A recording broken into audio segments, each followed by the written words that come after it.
Shalom à tous, que l'Éternel Dieu vous bénisse, que l'Éternel Dieu vous garde. Remettons ces quelques instants à l'Éternel notre Dieu et continuons donc notre série sur le mot Ra, si vous le voulez bien. Père très saint, nous te rendons grâce dans le précieux nom de Yeshua, ton Fils bien-aimé. Nul n'est comme toi dans le ciel. Tu es notre Dieu et nous sommes tes enfants. Et tends ta main bienfaisante, Seigneur, sur chacun de nous. Fortifie-nous, Seigneur, à la gloire de ton Saint-Nom. Forme-nous, façonne-nous comme toi tu le veux, à la gloire de ton Saint-Nom. Nous te rendons grâce dans le précieux nom de Yeshua, ton Fils bien-aimé. Alléluia. Amen. Allons dans le texte, donc nous sommes à la 62e vidéo, et donc on continue en fin de compte, et on va dans notre texte. Nous sommes arrivés à Michée, chapitre 7, verset 3. Leurs mains sont habiles à faire ce qui est mal, le prince a des exigences, le juge réclame un salaire, le grand manifeste son avidité, et ils font ainsi cause commune. Donc nous voici donc dans Michée. Donc Michée, en fin de compte, je vous le rappelle, en fait ici, on l'a vu la dernière fois, mais on le rappelle, c'est bien de le rappeler. C'est donc un prophète qui est originaire de Moreshet Gath, ok, probablement en Juda, non loin de Gath, la cité philistine, la cité des Palestiniens. Il prophétisa durant les règnes de Yotam, de Ahaz, okay, donc le prime H. Et nous, dans notre école, en fait, il se prononce comme un R, en fait, ici. Donc c'est Ahaz. En français, c'est Achaz. Okay, donc ici, c'est à retenir, en fait, ici. Même chose, en fait, ici, comme vous le voyez, prime H, en fait, ici, ce sera toujours comme un R. Donc, Rizkiyahu, okay, c'est Ézéchias. Donc, on met les noms, en fait, en phonétique, tout simplement pour pouvoir déceler, en fait, les racines hébraïques à l'intérieur. Okay, donc, en fait, Rizkiyahu, ça veut dire, Yahou, c'est l'éternel, et Rizki, en fin de compte, c'est ma force. Okay. Donc ici, c'est très important, ça nous permet de voir comment les noms étaient construits, en fait, ici. Donc, il prophétise donc de 700, en fait, 45 à 715 avant l'ère chrétienne, avant que la Syrie soit une menace.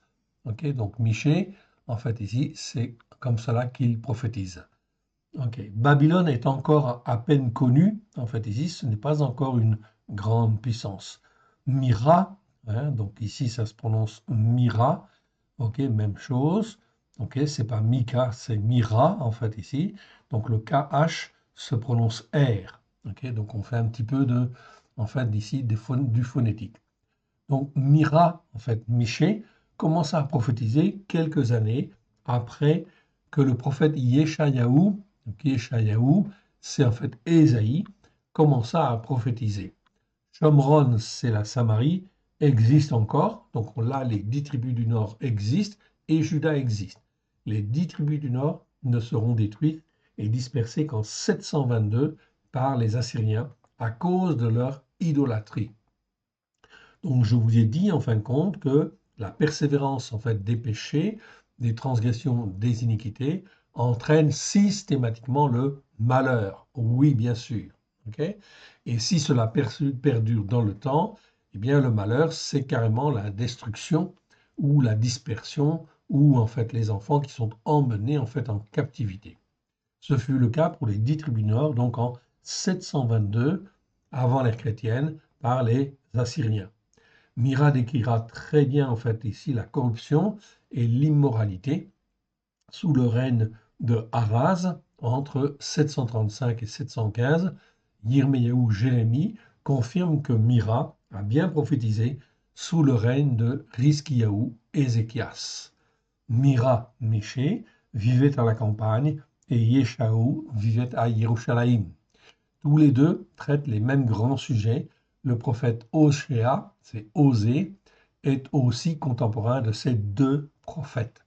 La destruction, en fin de compte, de Jérusalem, c'est en 586 avant l'ère chrétienne, soit donc 136 ans plus tard, tout simplement. Okay, donc, effectivement, le royaume de Juda a duré un peu plus longtemps, 136 ans, mais en fait se comportait aussi très très mal.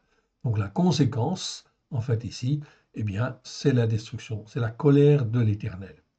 Donc ceci est très important parce qu'on voit là, en fait, que les 12 tribus d'Israël, le royaume du Nord et le royaume du Sud, eh bien, même si c'était les enfants chéris de l'Éternel, ils n'ont pas écouté, ils ont persévéré à ne pas écouter et à ne pas mettre en pratique, ils ont été jugés, évidemment. Donc si en fait Israël a été jugé et que Juda a été jugé, en fait ici, a fortiori, toutes les nations le seront.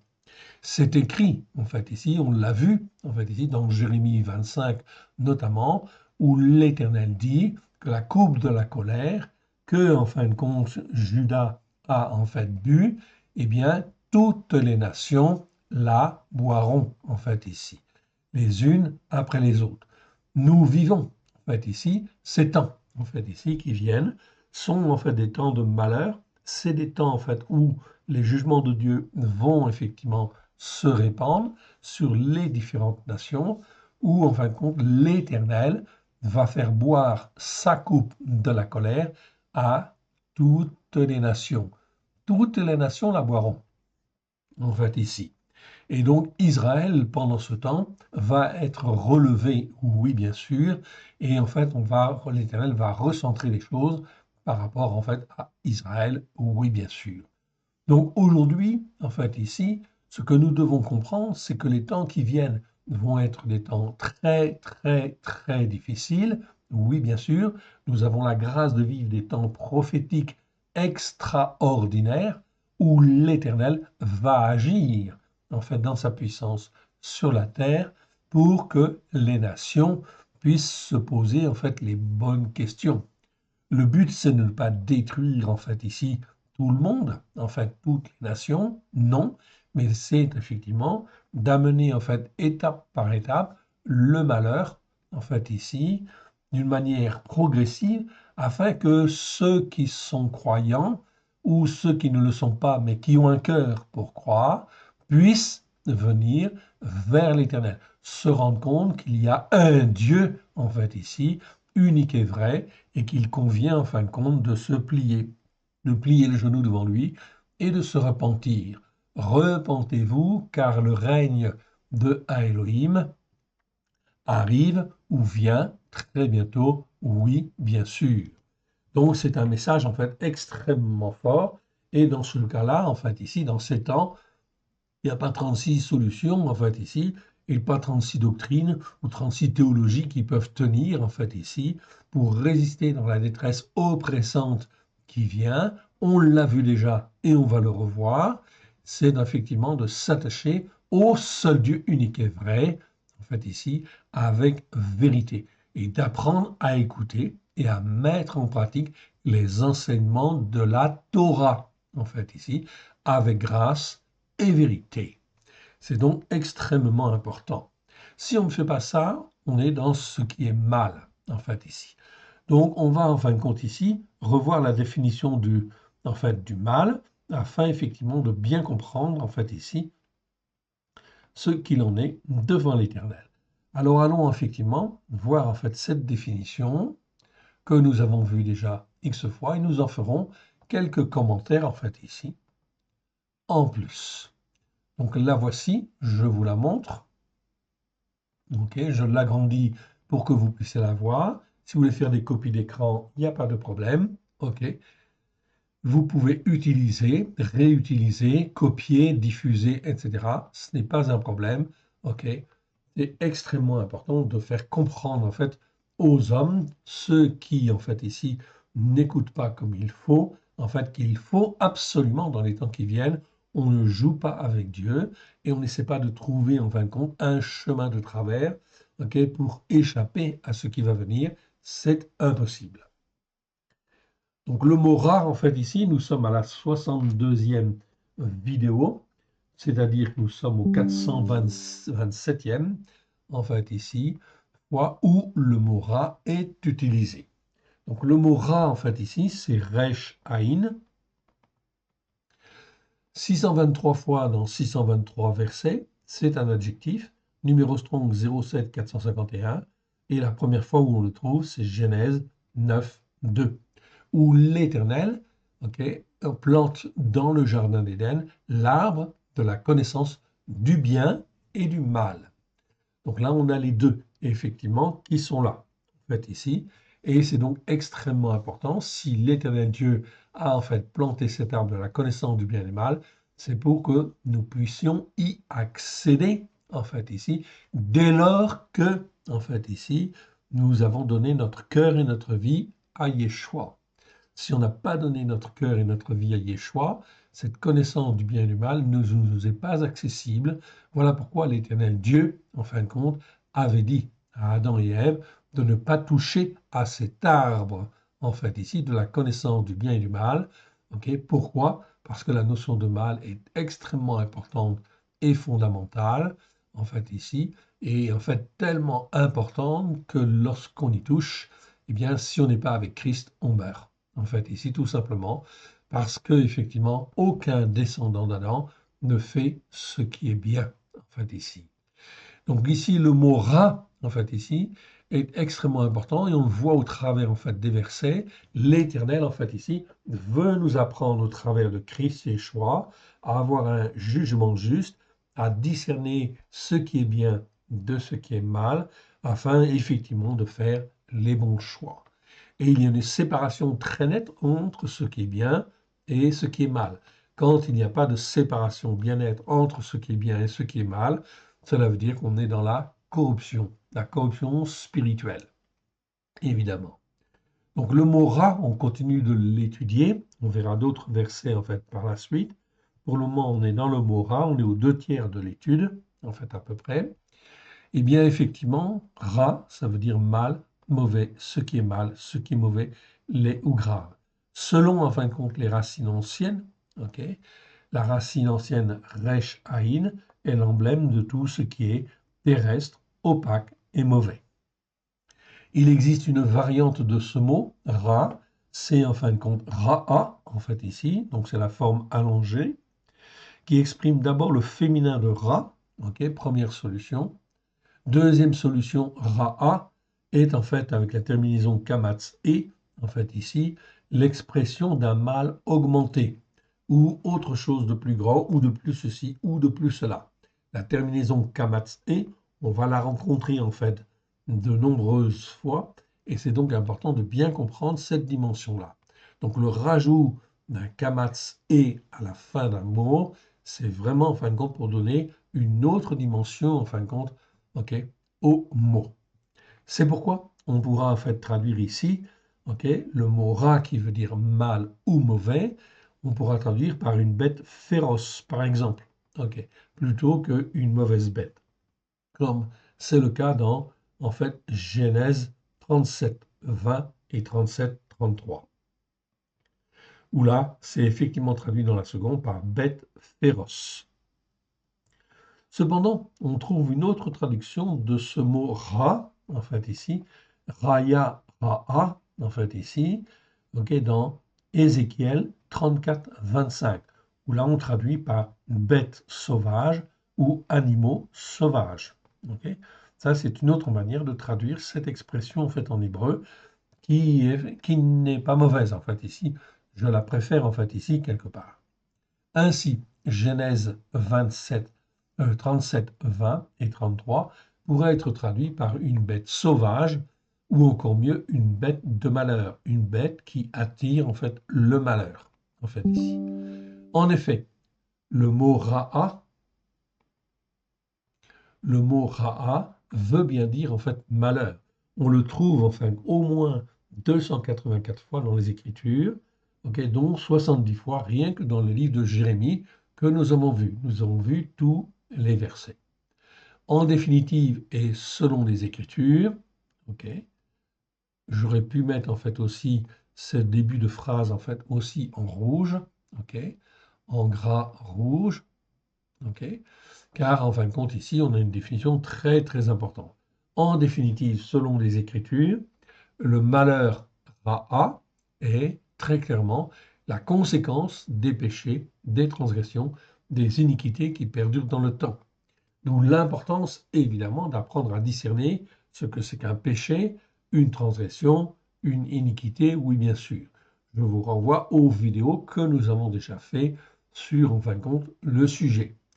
Mais la plupart, en fin de compte, des croyants aujourd'hui, qui sont élevés dans l'Église catholique ou l'Église protestante ou même évangélique, ne savent la plupart du temps, et encore autres dénominations, ne savent pas faire la définition, la différence entre un péché, une transgression et une iniquité. C'est effectivement extrêmement dommageable. Pourquoi? Parce que ça veut dire que les croyants ne sont pas éduqués comme il convient. Okay. Bien que Yeshua est venu il y a 2000 ans déjà.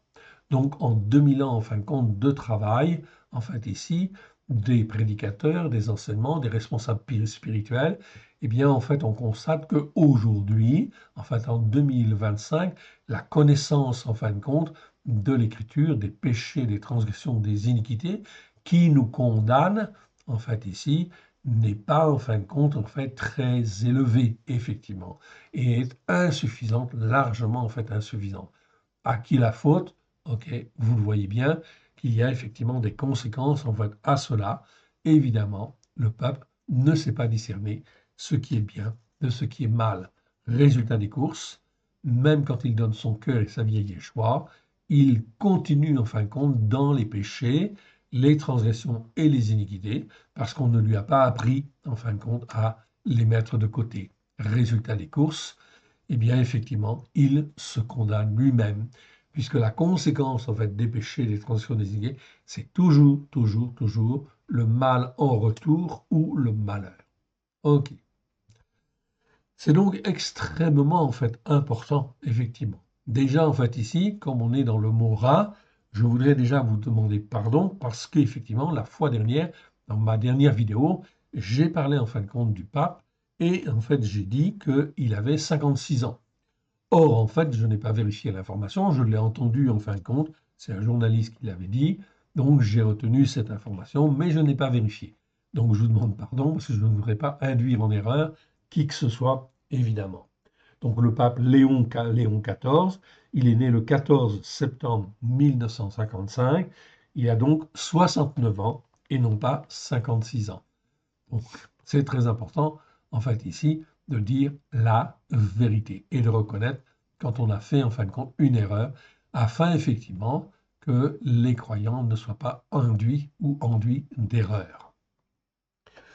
Donc ici, en fin de compte, j'avais parlé du pape parce que, en fin de compte, ici, je pensais en fait ici que l'Église catholique, étant tellement en fait mauvaise dans ses enseignements, en fait ici, est tellement déformée que l'Éternel, en fin de compte, n'aurait pas permis qu'il y ait en fait un nouveau pape, etc. Mais l'Éternel, en fin de compte, qui est le maître de toutes choses, eh bien, en fin de compte, l'a permis, en fait, ici, et a élu, effectivement, ou a fait élire, je dirais plutôt, en fait, un nouveau pape qui est quand même, n'est pas trop, quand même trop vieux, qui est capable, effectivement, de discerner, en fait, ici. Donc, il n'a pas 56 ans, mais il a 69 ans. Donc, on peut considérer que pour un pape, c'est jeune. Puisse-t-il, en fin de compte, ici, discerner et recaler, en fait, un certain nombre de choses. Je ne suis pas forcément très patient en fait là-dessus, ok? Donc je suis un petit peu comme Jonas, Jonas qui en fin de compte voulait voir la ville de Ninive condamnée et qui au lieu en fin de compte d'aller vers Ninive pour appeler à la repentance, eh bien il s'en va dans l'autre sens, il s'en va en fin de compte en Espagne en fait ici, a priori. Mais l'Éternel le rattrape, le ramène en fait ici sur sa voie et il l'emmène à Ninive. Et là, en fin de compte, Jonas fait son travail, en fait, ici, et l'Éternel lui dit, à la fin, dans le chapitre 4, effectivement, 4, verset 11, il lui dit, en fait, ici, ok, et moi, je n'aurai pas pitié de Ninive, la grande ville, dans laquelle se trouvent plus de 120 000 hommes qui ne savent pas distinguer leur droite et leur gauche, etc. Donc, en fait, le Seigneur m'a donné une leçon, en fait, ici, en me disant, en me faisant remarquer, regarde, Yves, il y a 1,5 milliard de catholiques dans le monde entier. Ils ne savent pas distinguer leur droite de leur gauche. Et l'Éternel Dieu n'aura pas pitié d'eux? Si, bien sûr. Pardon, Seigneur.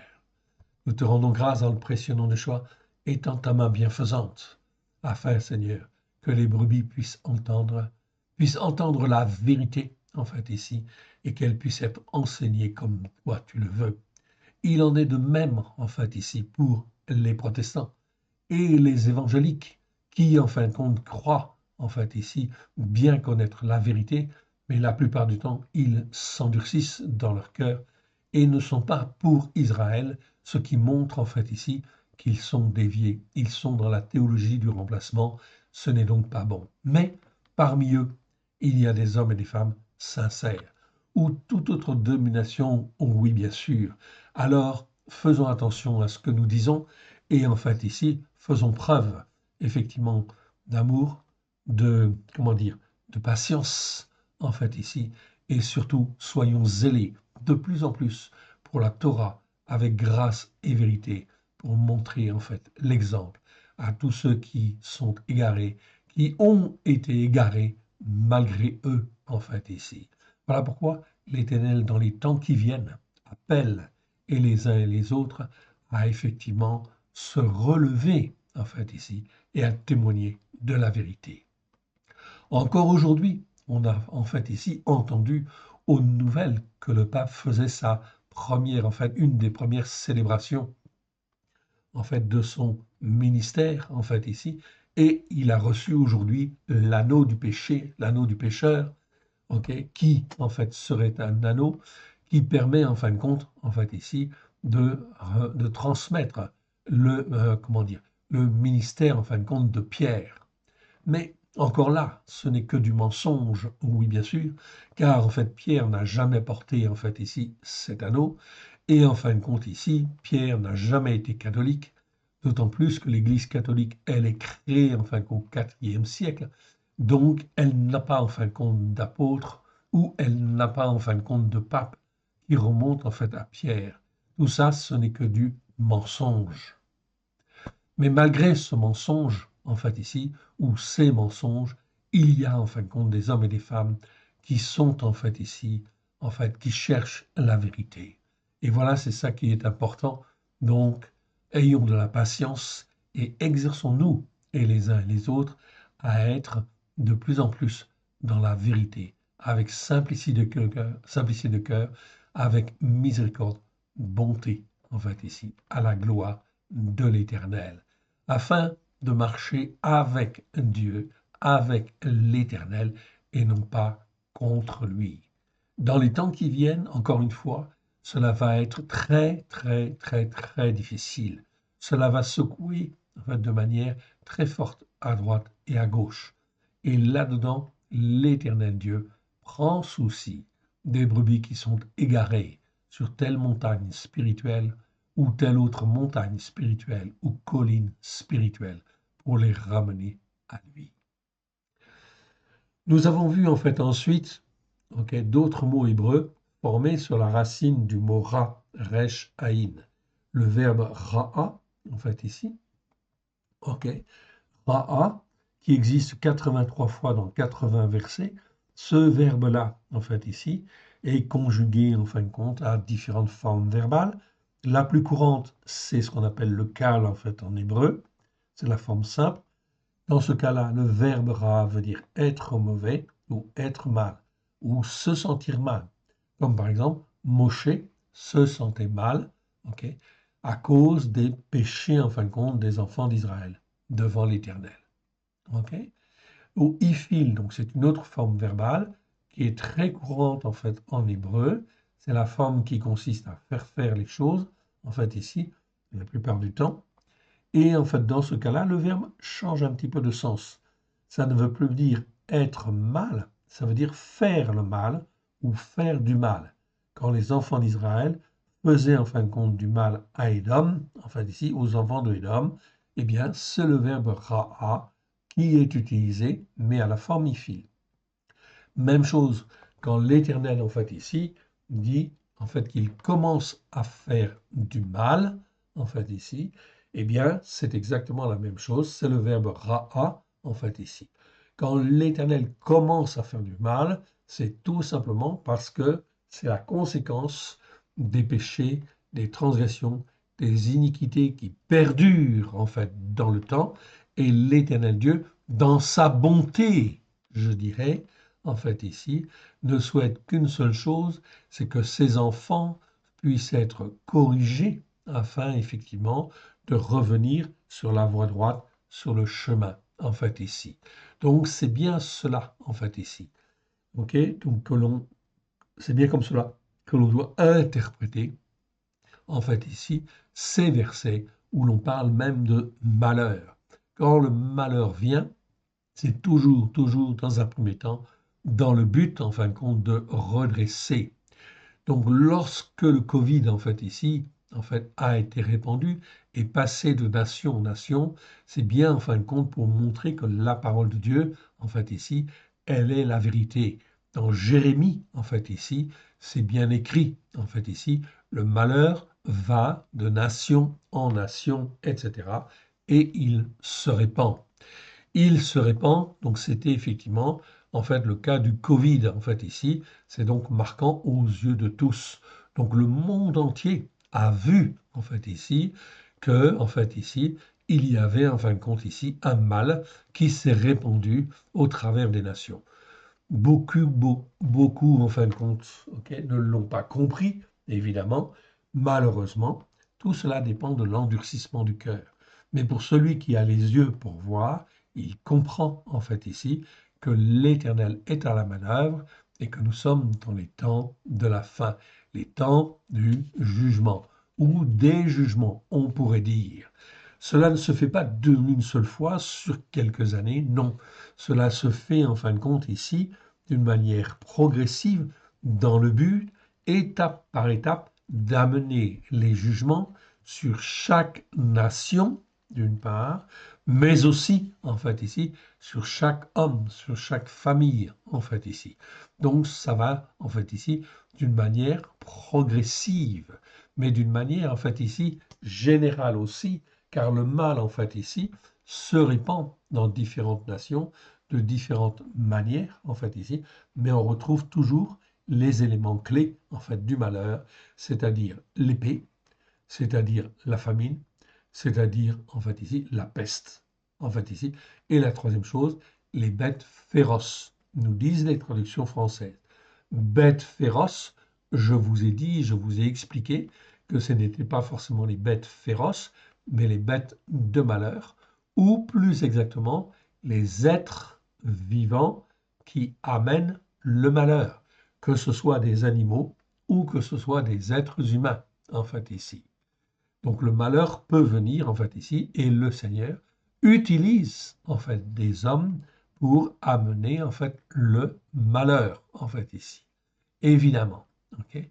C'est le cas, je vous avais cité, de notre président, ok, notre président Macron, qui, lorsqu'il prend la décision de dissoudre, en fait, l'Assemblée nationale, eh bien, cela plonge, en fait, la France dans un certain malheur, en fait, ici, etc. Lorsqu'il prend en fin de compte des décisions contre Israël, cela amène le malheur. Lorsqu'il traite en fait Netanyahou, quand il dit en fait de Netanyahou qu'il en fait ici est honteux en fait ici de faire la guerre en fait ici dans le territoire de Gaza, etc. Eh bien en fin de compte, ok, il apporte en fait le malheur sur la France. Au contraire, on doit être pour Israël, contre le terrorisme, et en aucune manière on ne peut soutenir une organisation ou des organisations qui soutiennent le terrorisme, qui soutiennent en fait le Hamas, de quelque manière que ce soit. La Bible est très très claire là-dessus. Elle dit, avec effectivement ces hommes-là, en fait ici, ces étrangers-là, ces ours, en fait ici, tu ne dois jamais, en fait ici, faire d'alliance. Tu ne dois jamais discuter. Tu dois, en fin de compte, appliquer, en fait, les jugements qui sont justes, à savoir, s'ils ont tué, ils doivent être jugés. Et en fin de compte, la mort, en fin de compte, ok, est effectivement la sanction, en fait, ici, pour tout descendant d'Adam. La Bible est très claire. Celui qui tue un descendant d'Adam doit mourir par un descendant d'Adam. Ok, c'est l'Écriture qui le dit. Bien sûr, il faut passer par des jugements, ça va de soi. Ok. En ce moment est discuté en fin de compte ici des lois concernant en fait la fin de vie. Oui, bien sûr. Donc j'en touche un ou deux mots. Est-ce que c'est bien devant Dieu? Est-ce que c'est mal devant Dieu? Évidemment, c'est mal devant Dieu. Le seul en fin de compte qui est le maître de la vie, en fait ici, et qui peut la retirer, c'est l'Éternel Dieu qui est souverain.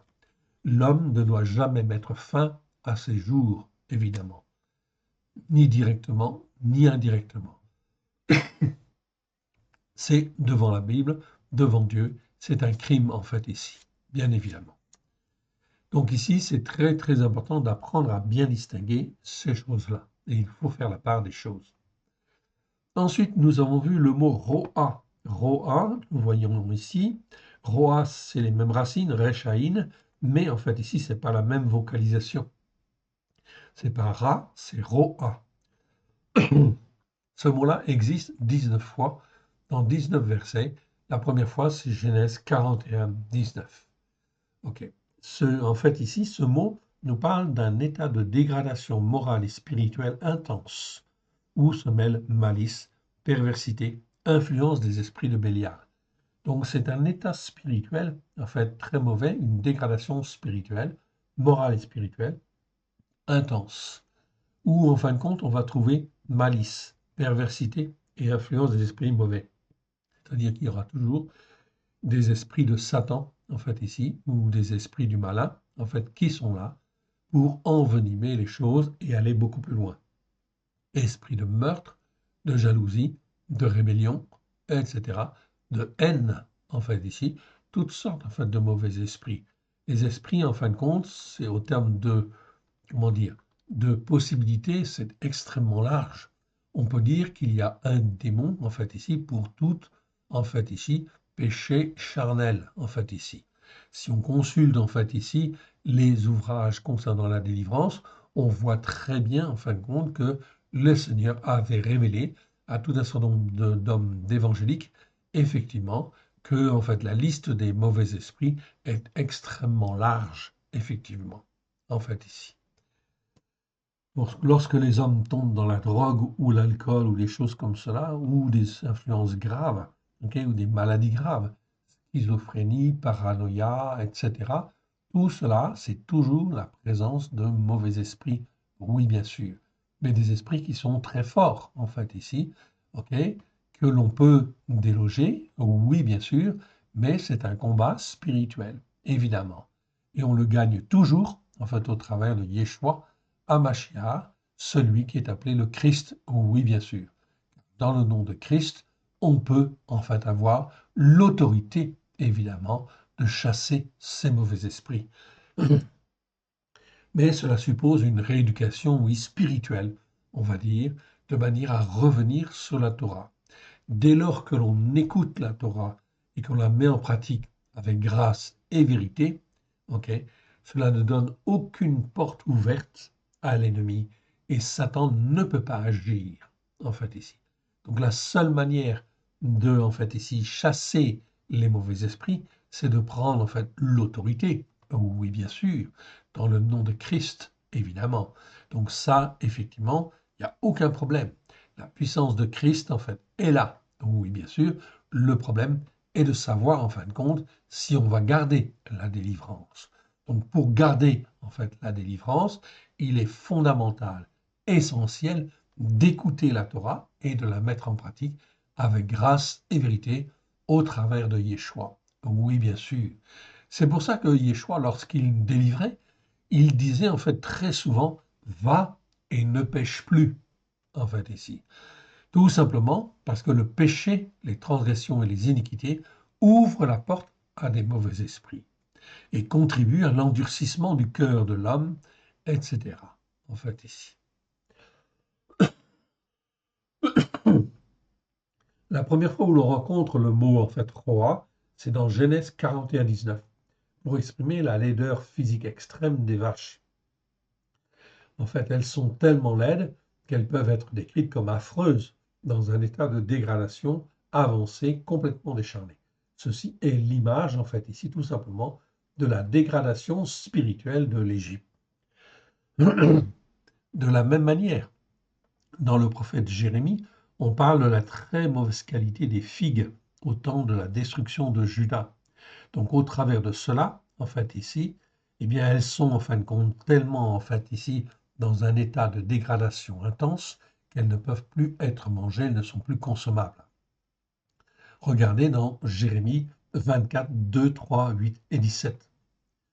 Bon, ça, c'est très important. Cela montre, en fait, ici, à ce moment-là, la dégradation, en fait, ici, spirituelle des enfants de Juda au moment où Jérémie parle, notamment dans Jérémie 24. Comme la dégradation, en fait, est intense, il n'y a plus rien à faire. La condamnation de Jérusalem est arrêtée, effectivement, et les enfants, en fait, de Juda vont être, en fait, ici, sous l'emprise de Nebuchadnezzar, qui va, en fin de compte, détruire la ville, emmener un tiers, en fin de compte, des enfants de Juda en exil. Un tiers se sont sauvés et un tiers seront détruits, oui, bien sûr.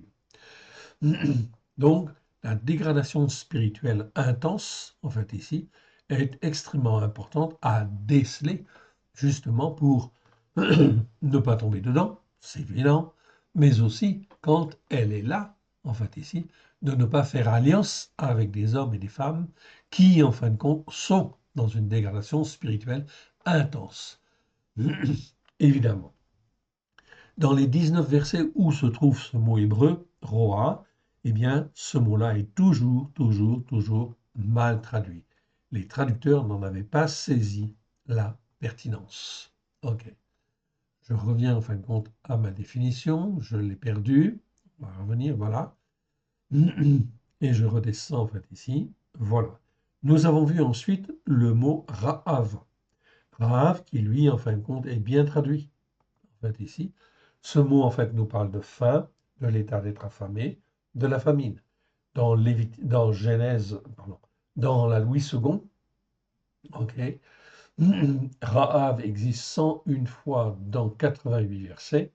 Ok, c'est traduit en fin de compte 89 fois par faim, par famine et 12 fois par faim. Donc même dans les versets où c'est traduit par faim, on aurait pu mettre famine en fait aussi. Donc c'est très bien. On est dans la même logique. Famine ou faim, c'est bon. Le verbe en fin de compte, pardon, le mot là est bien traduit en fait ici. Nous avons vu ensuite en fait ici le mot ra'a, le verbe ra'a. Très important ce verbe-là. Le verbe ra'a, en fait ici, donc on voit en fait ici les deux premières lettres, resh, aïn, ça nous parle de ce qui est mal, de ce qui est terrestre.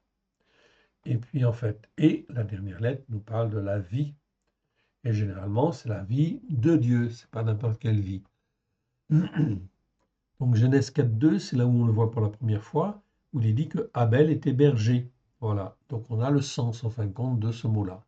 En réalité, le sens en fin de compte exact de ce mot-là, c'est en fin de compte, cela nous parle de tous les soins terrestres que l'on apporte aux peines, aux soucis, aux chagrins, aux afflictions. D'où le verbe paître, bien sûr, paître, qui en découle, et effectivement le mot pasteur, effectivement, pasteur ou berger. C'est le même mot. Quand on voit pasteur ou berger, c'est exactement le même mot. Ainsi, selon les Écritures, la responsabilité d'un pasteur est en fait très clairement de prendre soin des brebis dans le but qu'elles aient en fait la vie de Dieu, pas seulement la vie terrestre, pas la vie catholique, pas la vie protestante, pas la vie en fin de compte évangélique ou autre dénomination, non. En fait ici, mais pour avoir la vie de Dieu, c'est-à-dire grimper, monter sur la montagne spirituelle de Sion, afin d'être élevé spirituellement, formé, façonné, afin que, en fait ici, on ne soit plus dans les péchés, les transgressions et les iniquités, et que les esprits mauvais ne puissent plus, en fait, agir dans, en fait, notre corps, au travers de nous, à la gloire de l'Éternel. Autrement dit, ça veut dire être sanctifié. Le mot, en fin de compte, ici, le verbe ici, ra'a, que l'on traduit en fin de compte par être berger ou être pasteur ou paître, eh bien, peut avoir le sens, en fait, ici, de conduire. c'est le cas en fait ici, dans en fait ici, Genèse 48, 15, où Jacob dit en fait ici à Joseph que le Dieu en présence duquel ont marché mes pères, Abraham et Israël, que le Dieu qui m'a conduit depuis que j'existe jusqu'à ce jour, etc., te bénisse, etc., etc.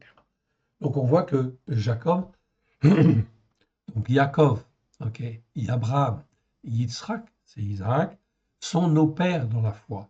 Dès lors que je donne mon cœur et ma vie à Yeshua, la première chose qui s'opère spirituellement, c'est que l'Éternel Dieu nous arrache de notre Égypte, c'est-à-dire en fin de compte de tout l'endroit où nous étions en fait dans l'esclavage, retenus par différents liens en fait spirituels. Donc l'Éternel Dieu nous retire en fait de ce monde-là et nous transporte en fait ici dans en fait ici le royaume de la lumière, dans les bénédictions qu'il a données à Abraham, à Yitzhak et à Jacob, afin que l'on puisse faire partie justement des bénédictions que l'Éternel Dieu donna à Abraham, Yitzhak et Jacob, que je sois juif ou que je sois non juif. Voilà pourquoi, dès lors que je donne mon cœur et ma vie à Yeshua, c'est extrêmement important, cet acte-là, qui en fait se concrétise par en fait un baptême la plupart du temps, ok, eh bien lorsque je plonge dans l'eau, en fait ici, je meurs à l'ancienne vie, et lorsque je sors en fin de compte de l'eau, dans le baptême, je suis en nouveauté de vie. Donc oui, bien sûr. Donc en fait ici, c'est extrêmement important et fondamental. Les évangéliques, en fait une partie des évangéliques, avaient bien compris cette dimension en fait là, que lorsqu'on sort de l'eau, on est en nouveauté de vie. Mais le problème, c'est qu'effectivement, ne considérant pas la Torah comme étant la vérité, ils ont enseigné ensuite des choses qui n'étaient pas tout à fait justes, oui bien sûr, et ils étaient dans une théologie de remplacement, évidemment. Donc quand on parle de berger, c'est être un bon berger, c'est faire exactement ce que l'Éternel Dieu, en fait, nous demande de faire, dans le but, effectivement, de rattraper les uns les autres et de les emmener dans les promesses faites à Abraham, Isaac et Jacob, qui sont en fin de compte, qui se réalisent en fait au travers des siècles, par effectivement en fin de compte la puissance de Dieu, au travers du Mashiach, oui bien sûr, ok, de Christ Yeshua et la puissance de l'Esprit de Dieu. Psaume 78, 72, ok, et David les dirigea. Donc ici, c'est le verbe ra'a. Vous voyez qu'il est traduit par diriger, c'est bien. Jérémie 49, 19, là on parle en fin de compte de chef, mais de chef en fin de compte qui résiste en fait à Dieu. Donc ce sont des bergers, des mauvais bergers, évidemment. Des bergers qui enseignent en fait des choses fausses dans le but en fait de s'élever contre Dieu. Donc là, le mot en fin de compte est traduit non pas par pasteur, mais par chef. Quel est le chef qui me résistera, évidemment? Donc dans les temps qui viennent, aucune nation, aucun chef, aucun roi, aucun président ne résistera en fait à Dieu. La coupe en fin de compte de la colère va venir sur chaque nation et sur chaque peuple. Ou encore le sens de gouverner comme dans Michée 5.4, où là on parle de Yeshua. Il se présentera et gouvernera avec la force en fin de compte de l'Éternel. Donc il dirigera en fait si on veut, où il sera chef avec la force de l'Éternel. Donc on a bien là, en fait ici, le même verbe. Le verbe ra'a. Donc, très important, oui bien sûr. Ok. De bien comprendre en fait ici ces différences et ces nuances. Je réduis en fin de compte ici, un petit peu en fait ici, ok, afin de ne pas mettre trop de désordre en fait dans ma base, ok, dans ma traduction. Donc on revient en fin de compte à notre texte. Nous étions dans Michée, Michée chapitre 7, et on était au verset 2 essentiellement. Donc on va revenir au verset 1 et on va commenter en fait ici. Malheur à moi, car je suis à la récolte des fruits. Donc c'est Michée qui parle en fait ici. Donc Michée en fin de compte se sentait bien seul, effectivement, en tant que prophète à ce moment-là? Oui, bien sûr. Se sentait bien seul parce que la dégradation spirituelle était forte. Malheur à moi, car je suis comme à la récolte des fruits, comme au grappillage après la vendange. Il n'y a point de grappe à manger, point de ces primeurs que mon âme désire. L'homme de foi a disparu. Ici, dans la seconde, c'est traduit par l'homme de bien. Non, c'est pas l'homme de bien. Le mot, en fin de compte, c'est racide. Je vous le montre, en fait, ici. OK, je vous le montre. Voilà. Donc, c'est le mot racide, en fait, ici. Voilà. Vous en avez une définition, en fait, ici. Racide ou racidim. OK. Voilà comment ça s'écrit en hébreu. C'est pas un mot qui est très courant, c'est un adjectif qui existe 32 fois dans 32 versets. OK. Ce mot-là n'est pas très, très bien traduit, en fait, ici. En fait, la première fois où il apparaît, c'est dans Deutéronome 33:8. OK. C'est souvent traduit par fidèle, bien-aimé, pieux, pieux adorateur, etc. Ou encore homme pieux, en fait, ici. Ou celui qui est bien-aimé de Dieu. Ça, c'est déjà mieux, en fait, ici. Ou celui qui peut s'attacher, en fin de compte, à Dieu, qui est fidèle, OK, qui est appelé saint par vocation.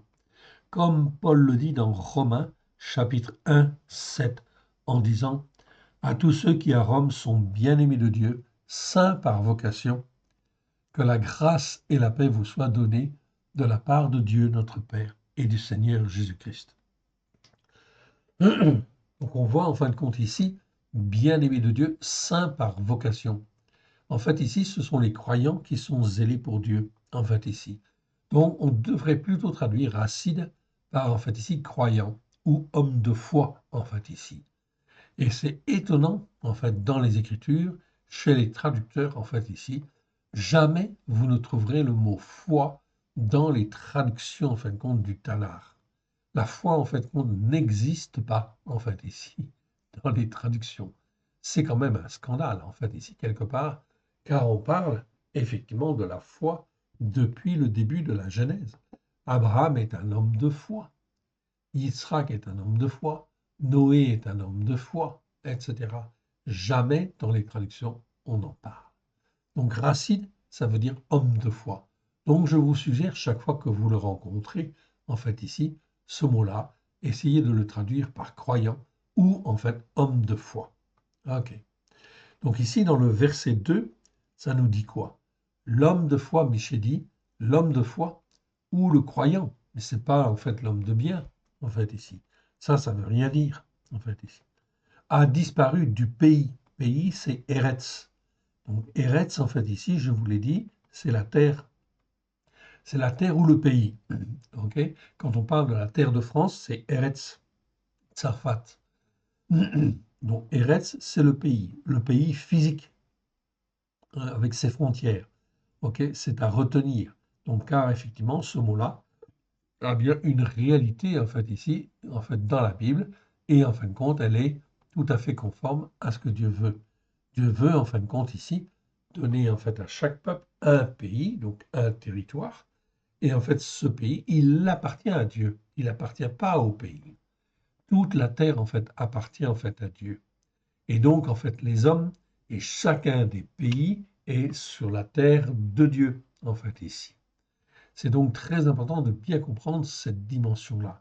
Car si effectivement cela avait été enseigné depuis 2000 ans par l'Église, évidemment, les rois et les présidents ne seraient pas en fait aussi orgueilleux en fait aussi qu'ils le sont aujourd'hui, comme en fait ici notre président qui dit que en fait ici la France est une république, très bien, pourquoi pas, mais une république laïque. Là, ça devient en fait très mauvais. Car quand on dit en fait une république laïque, c'est comme si en fait on disait à Dieu, en fait ici, tu n'es pas notre Dieu et on n'a pas besoin de toi. Alors là, c'est grave. C'est dès lors que cela sort de la bouche, cela entraîne automatiquement les malédictions. Automatiquement. Et donc, dans la tourmente, dans les difficultés, Dieu dit dans les Écritures, puisque je ne suis pas ton Dieu, eh bien, débrouille-toi, en fait, ici, dans les catastrophes qui vont venir. Or, vous voyez très très bien qu'il y a des menaces en fait ici qui se présentent, même pour l'Europe. Les États-Unis se sont retirés dans le but que les Européens et les pays européens puissent en fait ici prendre position. Ceci en fait est un fait que l'Éternel Dieu permet afin de voir comment va se comporter l'Europe, mais comment va se comporter chacun des pays européens. Est-ce qu'ils vont, en fin de compte ici, reconnaître que l'Éternel Dieu est leur Dieu ou pas? Est-ce qu'ils vont se repentir pour revenir en fait à Dieu et effectivement être protégés? Je vous le rappelle, et je vous l'ai montré dans une des vidéos précédentes, au moment où la Syrie, en fait, Ninive, était devenue en fait une grande nation, ok, eh bien, en fin de compte, après que Jonas soit venu, ils se sont repentis et ils sont devenus encore une plus grande nation et ils ont dominé sur tout le Moyen-Orient, tout le Moyen-Orient, jusqu'à l'Égypte, sauf sur la terre de Juda. La terre de Juda n'a jamais été envahie par les Assyriens. Aussi puissante que la Syrie puisse être à l'époque, puisqu'elle dominait très très largement, on le voit sur les cartes, le seul pays qui n'était pas sous la domination assyrienne, c'était Juda, parce que le temps en fait de ci n'était pas encore en fait ici pour que Juda soit livré. Ce n'est que Babylone plus tard, en 586, qui va en fin de compte détruire la Syrie et qui viendra détruire Jérusalem. C'est donc extrêmement important. Donc comment les pays vont-ils se comporter en fait ici? Voilà pourquoi Trump en fait ici s'est retiré en fait ici du soutien de l'Europe.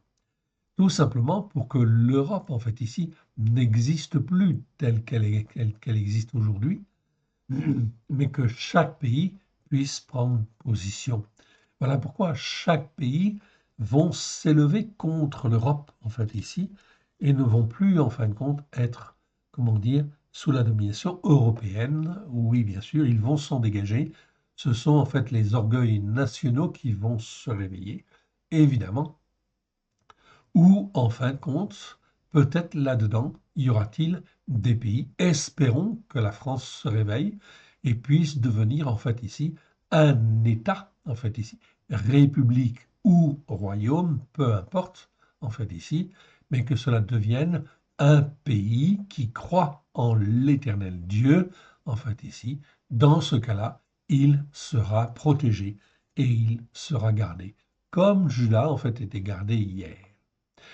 Donc, on verra bien ce qu'il en est. Tout dépendra de l'attitude, en fin de compte, des hommes de foi, en fait, ici.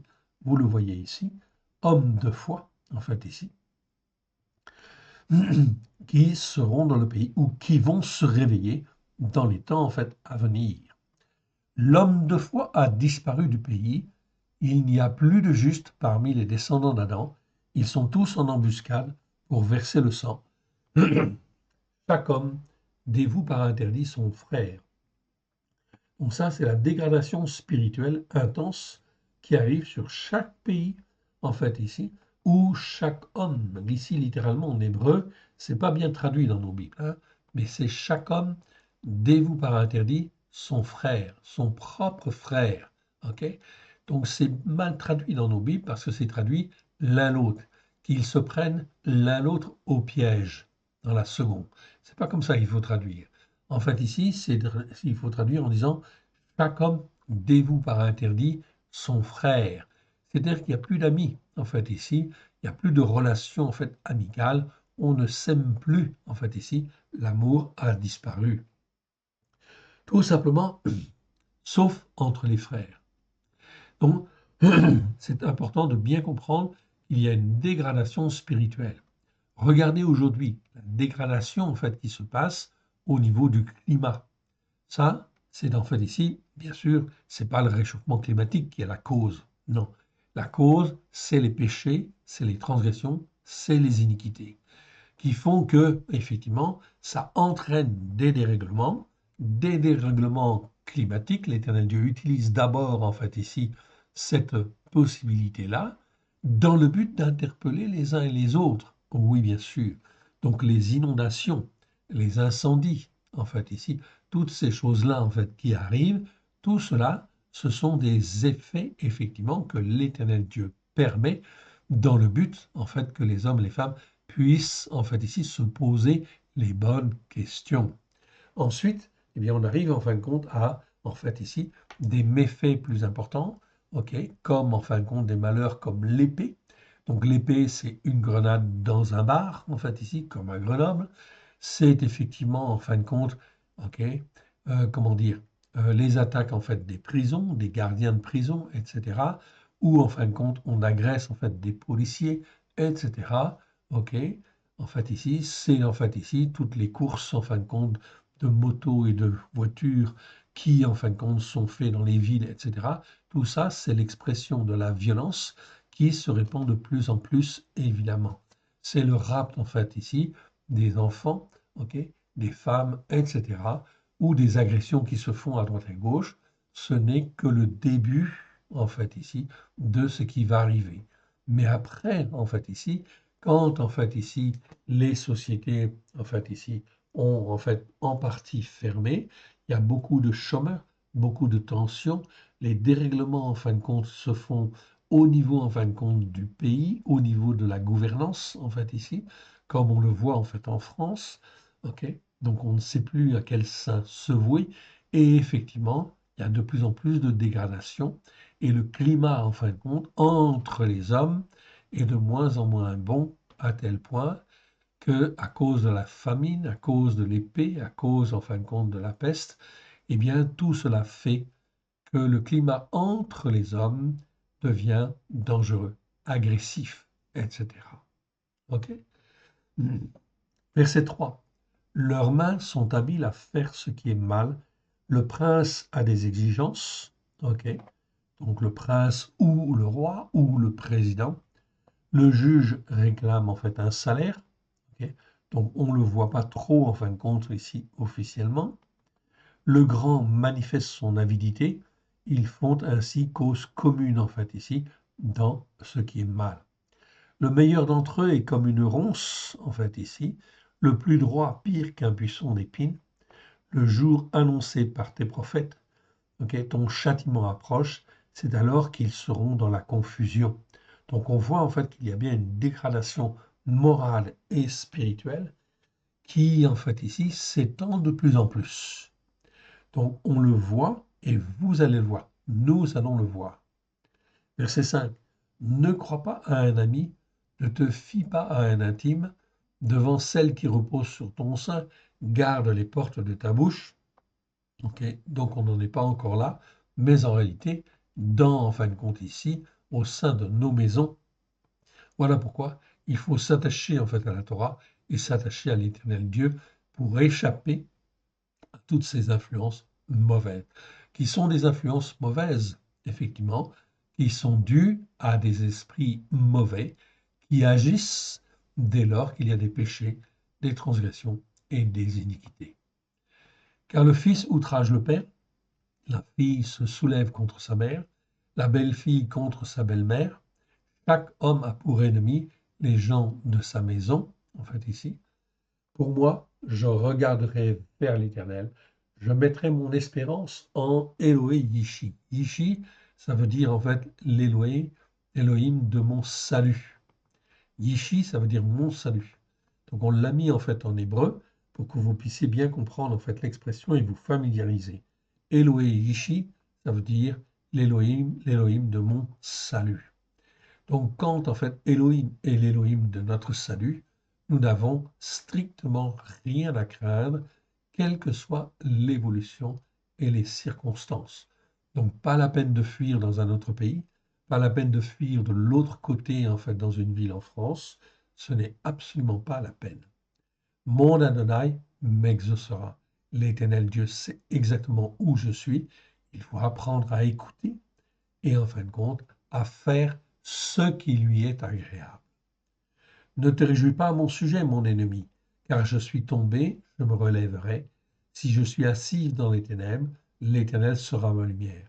Donc si j'ai fait des erreurs, si j'ai péché, en fait ici, l'Éternel Dieu ne va pas m'abandonner si je me repens, en fait ici, si je reviens vers lui, évidemment. Je supporterai l'excès violent de sa colère, même s'il est en fin de compte vraiment très en colère contre moi. Ici, c'est le mot zaf. On ne l'a pas étudié dans le détail, en fait, ici. OK, pas encore. OK, je vous le donne parce que c'est pas af, c'est zaaf. OK, c'est un rapport avec la colère, puisque je vois, en fin de compte, ici, j'ai le mot af dedans. En fait, af qui veut dire colère. Donc ici, ce mot-là, en fait, ici, nous parle d'excès violent de la colère. En fait, ici, tout simplement. En fait, ici. OK. Ou de son excès de colère, tout simplement. OK. Donc de l'Éternel, puisque j'ai péché contre lui, jusqu'à ce qu'il défende ma cause et rende à mon égard un jugement juste. OK, donc on retrouve le mot mishpat ici, très important. On avait vu en fin de compte ce mot-là 421 fois dans 406 versets. On a vu tous les versets. OK, donc je vous renvoie aux vidéos. Ici, ce mot en fait, doit toujours être traduit par jugement ou jugement juste, en fait, ou jugement favorable, en fait, ici. Un jugement en ma faveur, en fait, ici. Donc c'est très, très, très important. Mais ça parle toujours de jugement. OK. Il me conduira à la lumière et je contemplerai sa justice par la foi. Même chose avec le mot en fait ici, tzedaka. Le mot tzedaka, 157 fois dans 150 versets. On a fait les vidéos. Je vous renvoie au compte à ces vidéos. Ce mot-là doit toujours, toujours être traduit par justice par la foi. Extrêmement important, fondamental. Car l'Éternel Dieu suscite notre foi. Et en fin de compte, il veut qu'il ne nous demande pas d'être parfaits. Nous ne sommes pas parfaits, mais nous devons apprendre, ok? Apprendre à nous perfectionner, à être meilleurs, jour après jour, semaine après semaine. Si nous sommes dans cette logique-là, dans cette attitude de cœur, l'Éternel Dieu nous garde et nous gardera toujours, en fin de compte, et nous mettra toujours dans un jugement favorable.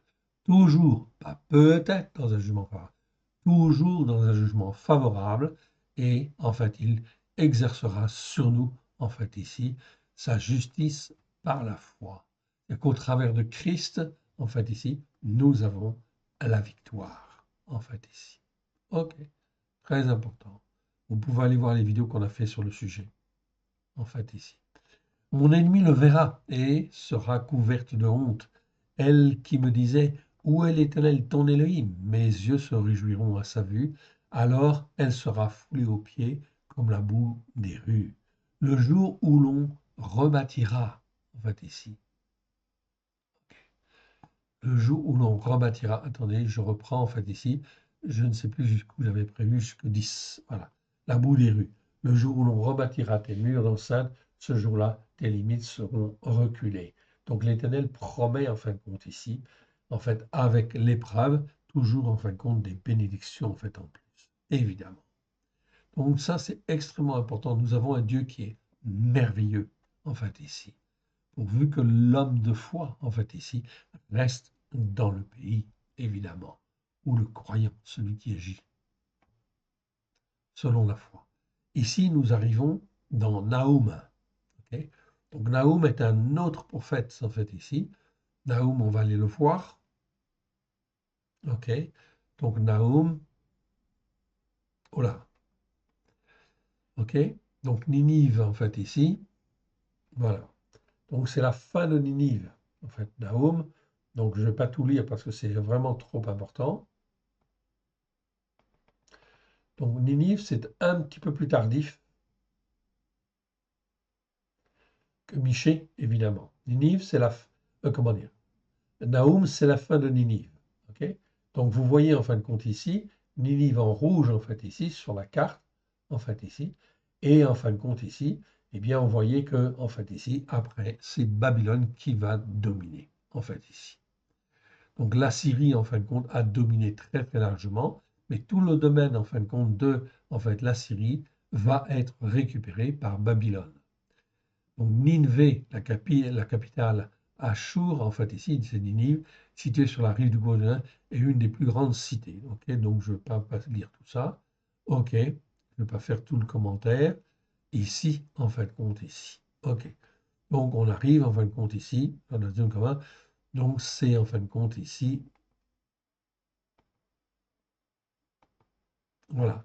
Nahum prophétise la prise d'Amon de No, c'est-à-dire Thèbes, par Esarhaddon, roi d'Assyrie, qui s'emparera de l'Égypte en 671 avant l'ère chrétienne.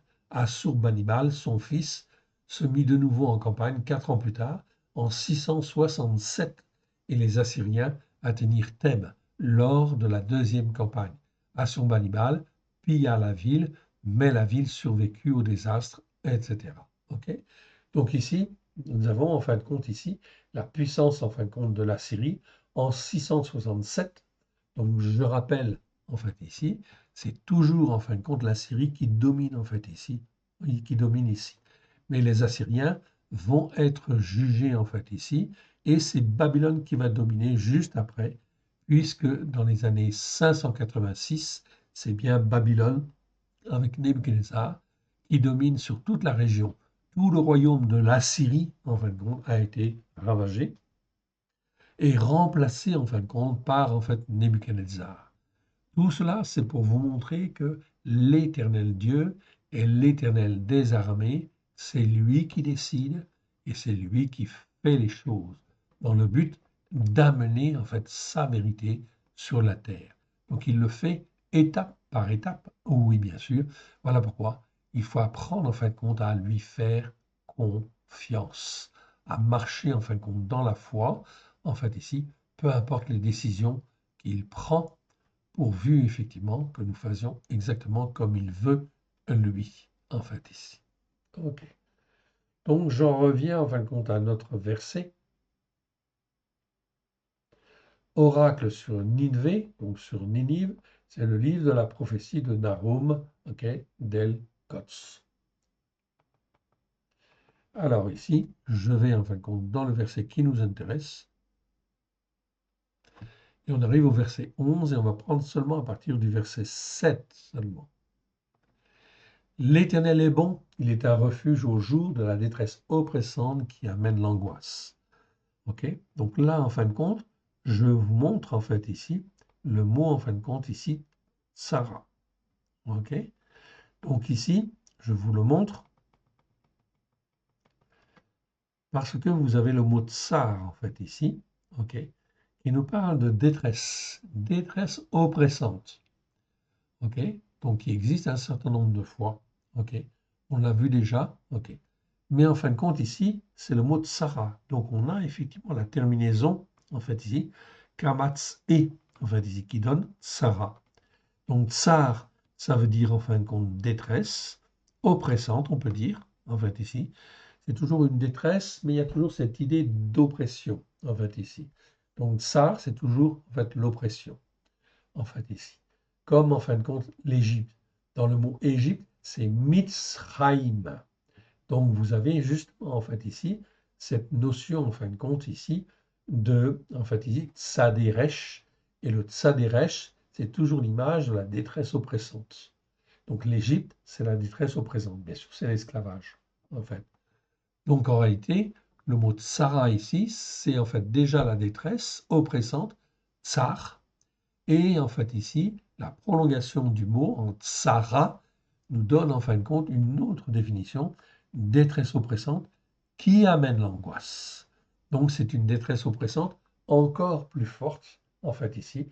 Voilà pourquoi nous traduirons toujours tsar par détresse oppressante et en fait tsara par détresse oppressante qui amène l'angoisse, en fait ici. Donc c'est très important parce que ce mot-là existe 73 fois dans 72 versets. Et en fin de compte, l'Éternel Dieu, en fin de compte, ici, utilise ce mot-là, en fin de compte, dans la Torah, les prophètes et les psaumes, en fait, ici. Et en fin de compte, on le comprend bien, c'est extrêmement important, car l'Éternel Dieu amène au travers des malheurs, au travers de l'épée, au travers de la famine, au travers de la peste, au travers des bêtes féroces ou des êtres vivants qui amènent le malheur, eh bien, le Seigneur amène petit à petit, étape par étape, la détresse oppressante qui amène l'angoisse. Ok? Toujours. Mais l'Éternel Dieu garde toujours ses enfants. L'Éternel est bon, il est un refuge au jour de la détresse oppressante qui amène l'angoisse. Voilà comment en fait l'Éternel utilise la détresse oppressante qui amène l'angoisse pour la mettre sur un pays, en fait ici, afin que les hommes et les femmes puissent être dans cette détresse oppressante qui amène l'angoisse et se poser les bonnes questions. Ok, l'Éternel Dieu ici dit, l'Éternel est bon, il est un refuge au jour de la détresse oppressante qui amène l'angoisse. Il connaît ceux qui se confient en lui. Ah, très très important. On pourrait le mettre en gras et on pourrait l'agrandir en fait ici, ce mot-là. Il connaît ceux qui se confient en lui. Voilà pourquoi il faut écouter, il faut faire le Shabbat, il faut faire les fêtes de l'Éternel. Et l'Éternel Dieu connaît ceux qui se confient en lui, ceux qui font réellement, en fait, ici. Mais c'est avec des flots, en fait, qui déborderont, il détruira la ville et poursuivra ses ennemis jusque dans les ténèbres. Donc la ville, c'est en fait le symbole de tout ce qui est concentration, en fait, contre du mal, en fait, ici. Donc il poursuivra ses ennemis jusque dans les ténèbres. Que méditez-vous contre l'Éternel? C'est lui qui détruit. La détresse oppressante qui amène l'angoisse ne paraîtra pas deux fois, car entrelacés comme les épines, comme ivres de leur vin, ils seront entièrement consumés comme de la paille sèche. De toi est sorti celui qui méditait le malheur contre l'Éternel, c'est-à-dire qui ose encore s'élever, en fait ici, contre l'Éternel. Cette détresse oppressante qui amène l'angoisse permet en fin de compte aussi de faire sortir en fait ici tout le mal et en fin de compte de tous ceux qui méditent le mal contre l'Éternel. De toi est sorti celui qui méditait le malheur contre l'Éternel. Celui qui conseillait, en fait ici, sous l'influence de Bélial, c'est-à-dire qui agissait sous l'influence des mauvais esprits. Donc vous voyez en fin de compte ici, en fait, l'utilité, en fait ici, quelque part, de la détresse oppressante qui amène l'angoisse. Bien sûr, ce n'est pas à nous de la faire, on est bien d'accord, mais c'est l'Éternel qui fait les choses. Voilà pourquoi il faut apprendre à marcher avec l'Éternel et non pas contre l'Éternel. Ainsi parle l'Éternel. Même s'ils étaient en harmonie et nombreux, ils seront moissonnés et disparaîtront. Je veux t'humilier pour ne plus avoir à t'humilier. Il en est en fait exactement en fait de la même chose en ce qui concerne l'URSS. Je n'en ai pas parlé en fait encore, mais c'est un pays qui enfin est sous la dictature effectivement de Poutine. Ok. Et Vladimir Poutine a effectivement en fin de compte des visions en fait ici très importantes d'envahisseurs, etc. Est-ce qu'il va envahir l'Europe? Est-ce qu'il est une menace pour l'Europe? La réponse est oui, évidemment. Est-ce qu'il va venir jusqu'en Europe? Eh bien, tout dépendra en fin de compte de l'attitude de cœur des croyants, en fait ici, dans en fait les mois qui viennent, en fait ici, et les très très proches années. Mais peu importe l'unité et l'harmonie dans lesquelles ils seront moissonnés et disparaîtront. Je veux t'humilier pour ne plus avoir à t'humilier. Je briserai maintenant son joug de dessus toi, et je romprai tes liens. Voici ce qu'a ordonné sur toi l'Éternel. Tu n'auras plus de descendants qui portent ton nom, et j'enlèverai de la maison de ton Dieu les images taillées ou en fonte. Je préparerai ton sépulcre, car tu es trop léger. Donc, dans les temps qui viennent, en fait ici, il convient d'apprendre à marcher avec Dieu et non pas contre Dieu. Ici, je continue. Je continue, on arrive en fin de compte ici, dans en fait, Nahum chapitre 3. Chapitre 3, et on va dire 5 à 7 d'abord. 5 à 7. Voici, j'en veux à toi, déclaration de l'Éternel, okay, de l'Éternel Tsevaot. Tsevaot, c'est l'Éternel des armées. Okay? L'Éternel des armées. Ce mot-là, en fait, cette expression-là, existe 241 fois. Okay? C'est traduit en français par l'Éternel des armées. Évidemment, En fait, ici, il est le Dieu des armées, bien d'accord. Mais le mot armée, Tsevaot, nous parle d'autre chose, en fait, ici, beaucoup plus large, de toute organisation, de tout, en fin de compte, élément élaboré dans le but d'amener une certaine vérité, d'imposer, en fin de compte, une certaine, comment dire, une certaine loi, en fait, ici, pendant un certain temps. OK?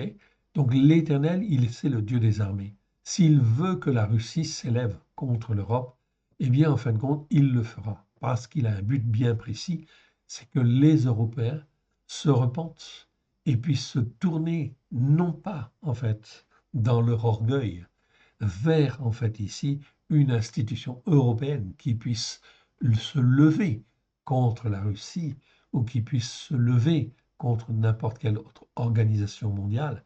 Non. Mais en fait, que chaque pays puisse se poser les bonnes questions, en fait, par rapport à l'Éternel Dieu, en fait, ici. Donc, voici, j'en veux à toi, déclaration de l'Éternel, en fait, des armées de Sébaoth. Je relèverai tes pans, en fait, ici. OK. Jusque sur ton visage.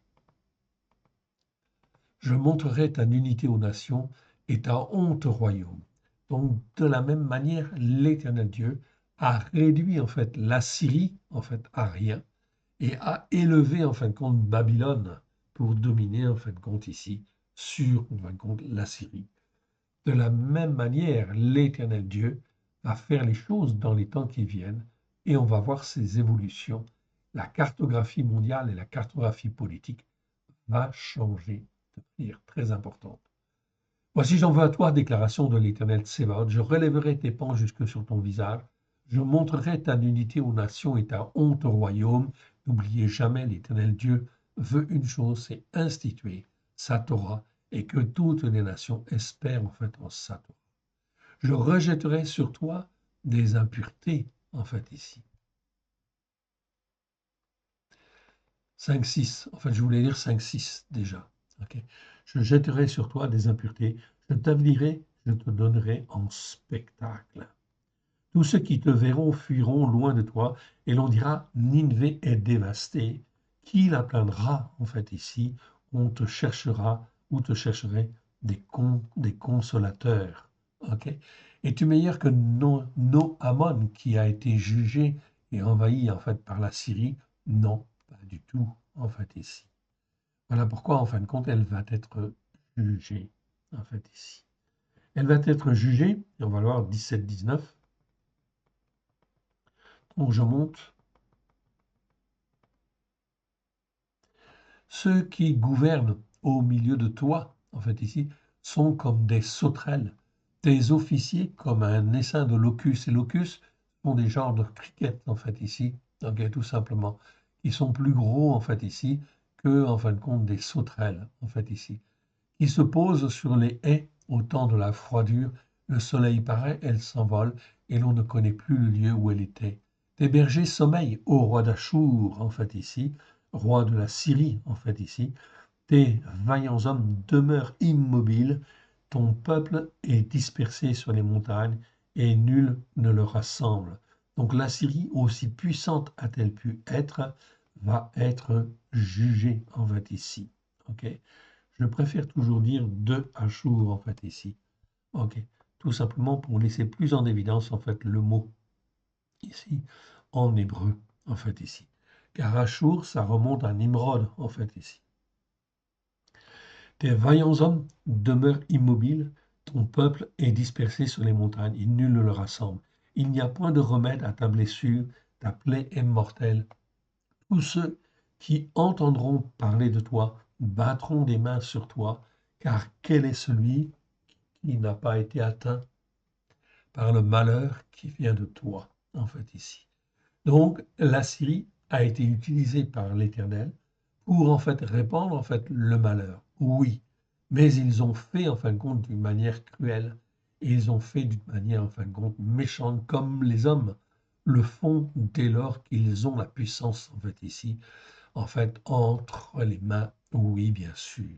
L'orgueil les prend, en fait, ici, et en fait, ici, le malin, en fait, est toujours là, Bélial est toujours là, avec ses esprits, pour envenimer les choses et faire les choses d'une manière cruelle, car lui, il veut détruire. Mais l'Éternel Dieu ne veut pas a priori détruire. Ok. Donc on arrive en fin de compte maintenant dans Habakkuk. Habakkuk chapitre 1, verset 13. Mais on va s'arrêter là en fait pour aujourd'hui. Habakkuk, donc chapitre 1, verset 13.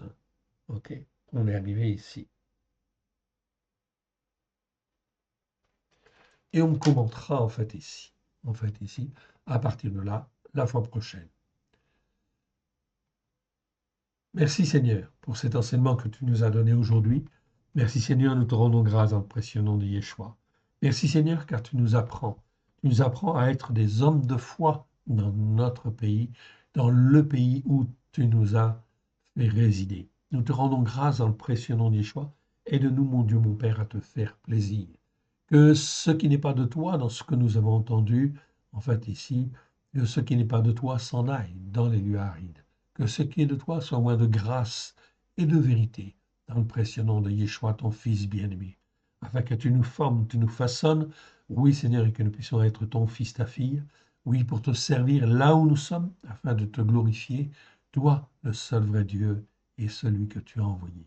Aide-nous, mon Dieu, mon Père, à te faire plaisir. Que ton nom soit béni, honoré, loué, toujours et partout. Que Dieu vous bénisse et Dieu vous garde. Shalom à tous. Amen.